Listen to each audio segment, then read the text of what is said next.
एक जंगल में एक कौवा और हिरन रहते थे। दोनों में गाढ़ी मित्रता थी। अक्सर दोनों साथ रहते और मुसीबत के समय एक दूसरे का साथ देते। हिरन हट्टा कट्टा था। जंगल के कई जानवर उसके मांस को चखना चाहते थे, किंतु जब भी वे हिरन के निकट आने का प्रयास करते, कौवा हिरन को चौकन्ना कर देता और हिरन कुलांचे भरता हुआ भाग खड़ा होता।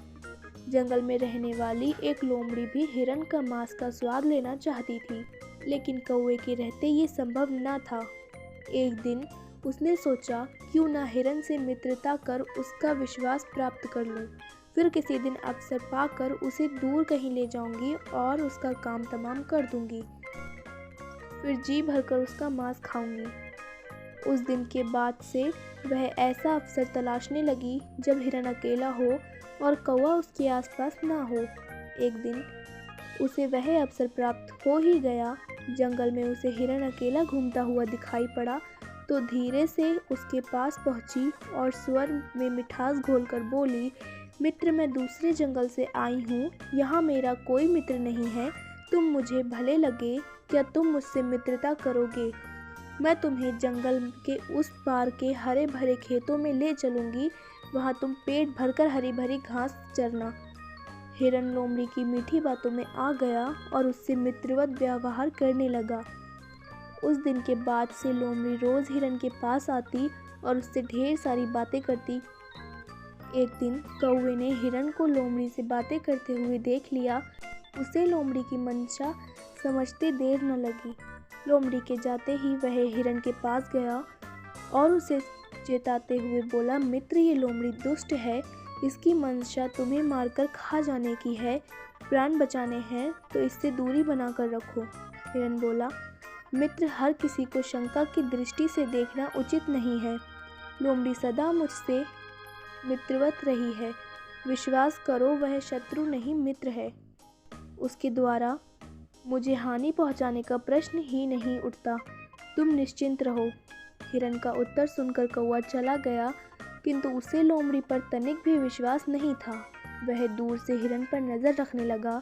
एक दिन लोमड़ी ने देखा कि मक्के के खेत में उसके मालिक ने मक्का चोर को पकड़ने के लिए जाल बिछाकर रखा है। हिरन को फंसाने का यह अवसर था। लोमड़ी तुरंत हिरन के पास गई और बोली, मित्र, आज मैं तुम्हें मक्के के खेत में ले चलूँगी। हिरन तैयार हो गया। दोनों जंगल के पास स्थित मक्के के खेत में पहुँचे, किंतु खेत में प्रवेश करते ही हिरन खेत के मालिक द्वारा बिछाए जाल में फंस गया। उसने निकलने का बहुत प्रयास किया, किंतु सफल नहीं हो सका।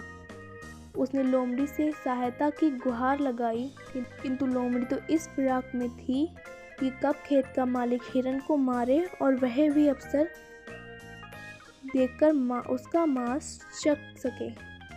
उसने हिरन को उत्तर दिया, इतने मजबूत जाल को काटना मेरे बस की बात कहाँ। तुम यहीं ठहरो, मैं सहायता लेकर आती हूँ। यह कहकर लोमड़ी खेत के पास ही झाड़ियों में पीछे छुप खेत के मालिक के आने की प्रतीक्षा करने लगी। इधर जंगल में अपने मित्र हिरन को ना पाकर कौवा खोजबीन करता हुआ मक्के के खेत में आ पहुँचा। वहाँ हिरन को जाल में फंसा देख वह उसके पास आ गया और बोला, मित्र, चिंता मत करो, मैं तुम्हारे साथ हूँ। मैं तुम्हारे प्राणों की रक्षा करूँगा। अब तुम ठीक वैसा करो जैसा मैं कहता हूँ। सांस रोककर बिना हिले जुले ज़मीन पर ऐसे पड़ जाओ मानो तुमने जान ही नहीं है। खेत का मालिक तुम्हें मरा समझकर जियो ही जाल हटाएगा। मैं आवाज़ देकर तुम्हें इशारा करूँगा। बिना एक क्षण गवाए तुम भाग खड़े होना। हिरन ने वैसा ही किया। खेत के मालिक ने उसे मरा जानवर समझकर जाल हटाया। कौवे ने इशारा कर दिया और इशारा मिलते ही हिरन भाग खड़ा हुआ। हिरन को भागता देख खेत के मालिक ने हाथ में पकड़ी कुल्हाड़ी पूरे बल से उसकी ओर फेंक दी, किंतु हिरन बहुत दूर निकल चुका था। वह कुल्हाड़ी झाड़ी के पीछे छुपी लोमड़ी के सर पर जाकर लगी और वो वहीं ढेर हो गई। लोमड़ी को अपनी दुष्टता का फल मिल चुका था।